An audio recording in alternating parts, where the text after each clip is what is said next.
یا ایھا الذین آمنوا لا ترفعوا اصواتکم فوق صوت النبی. بڑی اہم ترین یہ آیات آ رہی ہیں اگلی دو. اے ایمان والو، اپنی آوازوں کو مت بلند کرو نبی صلی اللہ علیہ وآلہ وسلم کی آواز سے. وَلَا تَجْهَرُوا لَهُ بِالْقَوْلِ كَجَهْرِ بَعْضِكُمْ لِبَعْضٍ، اور آپ صلی اللہ علیہ وآلہ وسلم کے ساتھ اس طریقے سے اونچی آواز میں گفتگو مت کرو جس طرح تم آپس میں ایک دوسرے کے ساتھ کرتے ہو. آپ صلی اللہ علیہ وآلہ وسلم کا ایک پروٹوکول ہے، ان تحبط اعمالکم وانتم لا تشعرون، کہیں ایسا نہ ہو کہ تمہارے اعمال برباد کر دیے جائیں اور تمہیں خبر بھی نہ ہو. نبی علیہ السلام کی موجودگی میں آواز بلند کرنا یہ اتنا بڑا جرم اور گناہ ہے کہ اعمال بھی اکارت ہو جائیں گے اور تمہیں یہ پتہ بھی نہیں چلے گا کہ تمہارا بیڑا غرق ہو چکا ہے. اور یہ آیت آپ کو پتہ ہے کن لوگوں کے بارے میں نازل ہوئی ہیں جو اس امت کے سب سے بہترین لوگ ہیں؟ حضرت ابو بکر اور حضرت عمر رضی اللہ تعالی عنہما. یہ ان کو اللہ تعالیٰ نے دھمکی لگائی تھی. تو سر ہم اور آپ کس کھیت کی مولی ہیں سر؟ اس کے کانٹیکسٹ میں صحیح بخاری میں امام بخاری ایک حدیث لے کے آئے ہیں. اسی چیپٹر کی انہوں نے ہیڈنگ بنائی ہے، کتاب التفسیر چیپٹر میں صحیح بخاری میں، اور ایک حدیث لے کے آئے ہیں. اور حدیث کے الفاظ ہی بہت رقت انگیز ہے.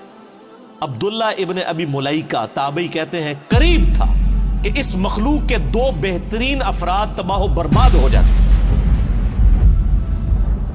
یعنی ابو بکر اور عمر. وہ تباہی کے دہانے پر پہنچ گئے تھے جب انہوں نے رسول اللہ کے حضور آپس میں گفتگو کرتے ہوئے اپنی آوازوں کو بلند کیا. رسول اللہ کے ساتھ بدتمیزی نہیں کی سر، پوائنٹ ٹو بی نوٹڈ. آپس میں گفتگو کر رہے تھے نبی علیہ السلام کی موجودگی میں. اور پھر امام بخاری نقل کیا کہ بنو تمیم کا ایک وفد آیا تھا. تو نبی علیہ السلام کی عادت تھی جب بھی کوئی قبیلہ اسلام قبول کرتا تھا نا تو اس قبیلے کا کوئی نہ کوئی امیر مقرر کر دیتے تھے تاکہ بعد میں کمیونیکیشن صرف امیر کے ساتھ، قبیلے کے سردار کے ساتھ ہو. تو حضرت عمر کا مشورہ تھا کہ ایک شخص تھا اقرا، اس کو امیر مقرر کیا. تو حضرت ابو بکر نے کہا کہ نہیں، یہ شخص اتنا مناسب نہیں ہے. یہ جو دوسرا شخص ہے نا، قعقاع بن عمرو التمیمی، یہ بہت بہادر تھا، جس کے بارے میں حضرت ابو بکر کہا کرتے تھے نا یہ 1000 بندوں پہ بھاری ہے. اسی کو خالد بن ولید کے ساتھ جنگ یرموک کے لیے بھیجا تھا، اور قادسیہ کے لیے بھی بعد میں. قعقاع بن عمرو التمیمی. تو حضرت ابوبکر کا مشورہ تھا قعقاع کو جو ہے نا یہ امیر مقرر کیا جائے. تو حضرت عمر نے کہا کہ ابوبکر آپ ہر مسئلے میں نا یعنی میرے ساتھ اختلاف کرتے ہیں، میرا مشورہ جو ہے زیادہ مناسب ہے. بس آپس میں تلخ کلامی ہو گئی. نبی علیہ السلام بیٹھے ہوئے تھے، آیات نازل ہو گئی کہ نبی کی موجودگی میں آواز بھی بلند کی نا تو بیڑا غرق ہو جائے گا. اچھا، حضور کے ساتھ کوئی بدتمیزی نہیں کی آپ کی موجودگی میں. یہ آیات نازل ہوئیں تو اس حدیث کے الفاظ ہیں کہ حضرت عبداللہ ابن زبیر کہتے ہیں یہ آیات جب نازل ہوئیں تو حضرت ابوبکر، حضرت عمر جو ہے نا یہ تو نبی علیہ السلام کے سامنے اتنی پست آواز میں بولنا شروع کر دیا کہ آپ کو آواز سنائی بھی نہیں دیتی تھی. سرگوشی میں بات کرنی شروع کر دی. ڈر گئے سارے ایمان والے، ڈر جاتے ہیں نا. حضور کے ساتھ جب بات کرتے تھے تو سرگوشی میں، اور حضور صلی اللہ علیہ وسلم کہتے تھے اونچا بولو مجھے سمجھ نہیں آ رہی. یہ بخاری کے الفاظ ہیں. اتنا ڈر گئے. تو اگر نبی علیہ السلام کی موجودگی میں آواز بلند کرنے سے ابو بکر اور عمر کے اعمال برباد ہو جائیں تو نبی علیہ السلام جس بات کا حکم فرما دے اس حکم کی کو مخالفت کر دے، اس کا بیڑا غرق نہیں ہوگا. آج ہم کسی کو بتائیں کہ بخاری اور مسلم میں نماز کا طریقہ یہ لکھا ہے کہ نبی علیہ السلام رکوع میں جاتے وقت، رکوع سے اٹھتے وقت رفع الیدین کرتے تھے، اور تم بھی اسی طریقے کے اوپر نماز پڑھو. اور وہ کہ جی میرے بابا جی یہ کہتے ہیں، میرے عالم صاحب یہ کہتے ہیں، میرے ابا جی تہنج پڑھ دینے، تو اس کے اعمال بچ جائیں گے. اگر نبی علیہ السلام کی موجودگی میں آپس میں گفتگو میں آواز بلند کرنا تباہ و برباد کر دے گا اعمال کو، اور نبی علیہ السلام جس بات کا حکم دے رہے ہیں اس سے مخالفت کرنا اس سے 1 کروڑ گنا بڑا جرم.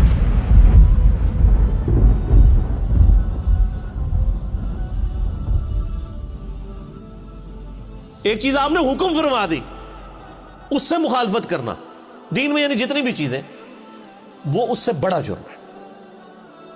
اس کے اندر امپلائڈ ہے یہ چیز. یہ نہ سمجھے کہ یہ حضرت ابوبکر عمر کے لیے اور آج جناب ہماری تو خیر ہے جو مرضی کرتے رہے, ہم نے کون سا حضور کے پاس جا کے بیٹھنا ہے کہ ہماری آواز بلند ہوگی.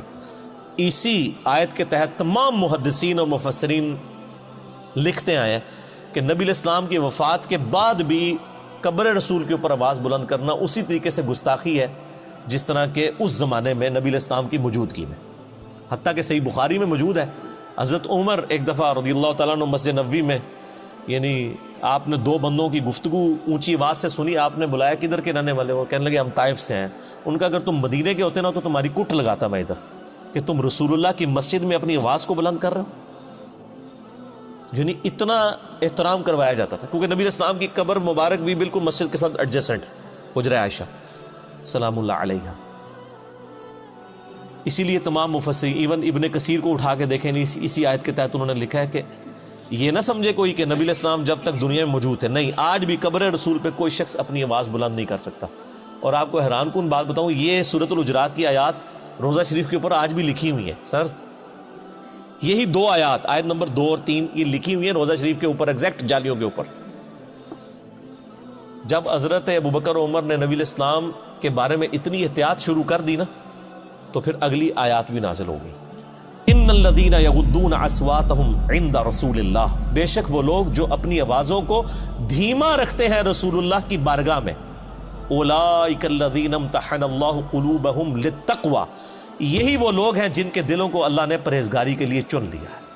یعنی پرہیزگاری کا کرائٹیریا ہے تعظیم رسول صلی اللہ علیہ وآلہ وسلم.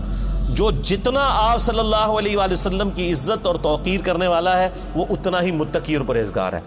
اگر حضرت ابوبکر اور عمر رضی اللہ تعالی عنہما کی تقوی کا ٹیسٹ رسول اللہ کا ادب ہے تو سر پھر ہم لوگ پھر کس کھاتے میں آتے ہیں؟ اور یہ جو کچھ آج ہو رہا ہے کہ ہم لوگوں کو کتاب و سنت سے تعلیمات بتاتے ہیں اور لوگ اپنے بابوں کے شعر پڑھنا شروع کر دیتے ہیں, بابوں کی کتابیں لے کے آ جاتے ہیں. یہ کیا گستاخانہ رسول نہیں ہے؟ یہ بھی اسی لیول کے بلکہ اس سے بڑے گستاخانہ رسول ہوں گے کہ اگر یہ نبی علیہ السلام کی موجودگی میں آواز بلند کرتے, وہ چھوٹا جرم ہے اس مقابلے میں کہ آپ کوئی حکم دیں اور آپ کہیں جی میں نے تو اس پہ نہیں چلنا, میں نے تو اس چیز پہ چلنا. بہت بڑا لمحہ فکر.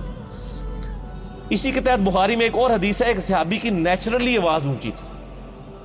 جب یہ آیات نازل ہوئی نا, انہوں نے مسجد میں آنا ہی چھوڑ دیا, سر گھر بیٹھ گئے.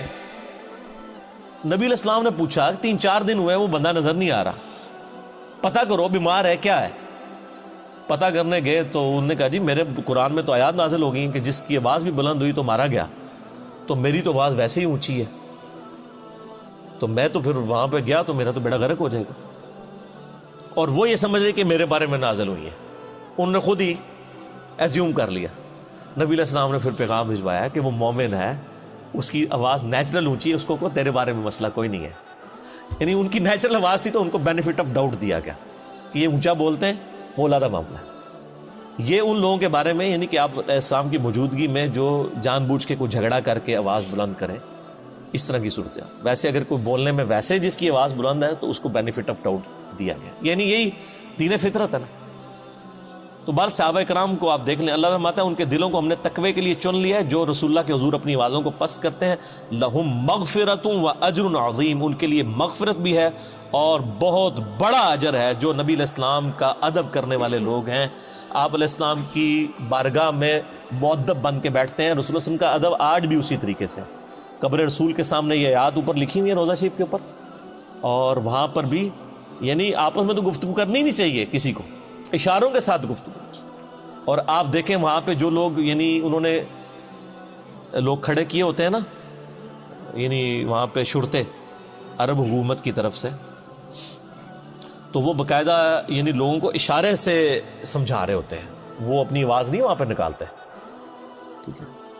اور ہمارے ماشاءاللہ پاکستانی اسلام عرض کرنے کے لیے جاتے ہیں نا تو پھر جالیوں کے سامنے کھڑے ہی ہو جاتے ہیں. وہ یہ بھول جاتے ہیں کہ پیچھے ہزاروں لوگ ہیں جو باب السلام سے داخل ہو کے باب البقیع سے انہوں نے باہر نکلنا ہے.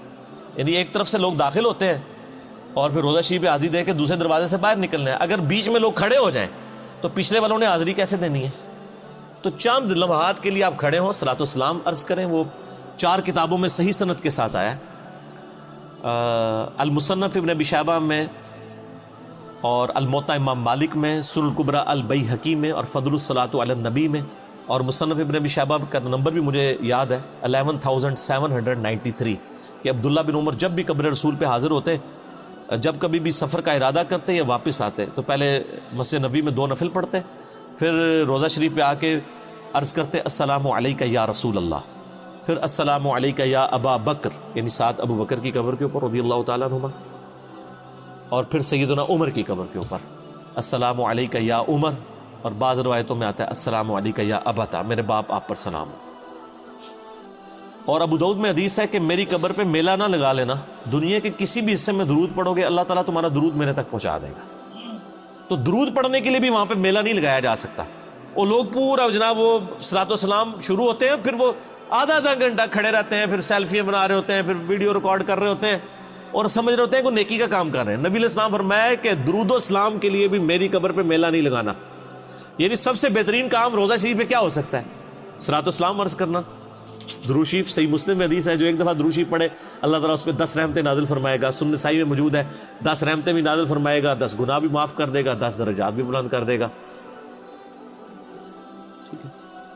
لیکن فرمایا میری قبر پہ میلہ نہیں لگانا، درود کے لیے بھی سلام عرض کریں، دوسرے باہر نکلے باہر بیٹھ کے درود شریف پڑھیں، دنیا کے کسی حصے میں بھی پڑھیں گے سلام پہنچ جائے گا۔ سنن نسائی میں حدیث ہے کہ کچھ فرشتے ہیں جو زمین میں سیاحت کرتے ہیں اور میرے امتیوں کا سلام میرے تک پہنچاتے رہتے ہیں۔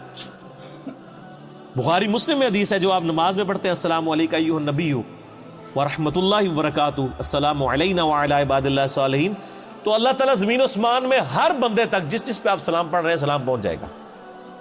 السلام علینا وعلی عباد اللہ الصالحین، عباد اللہ الصالحین میں تمام انبیاء، تمام فرشتے، تمام صحابہ اور صحیح العقیدہ جو اولیاء اللہ گزرے ہیں وہ سارے کے سارے شامل ہیں، اللہ تعالیٰ سلام پہنچا۔ بہرحال یہ ایک ڈیٹیل طرف ٹاپک ہے۔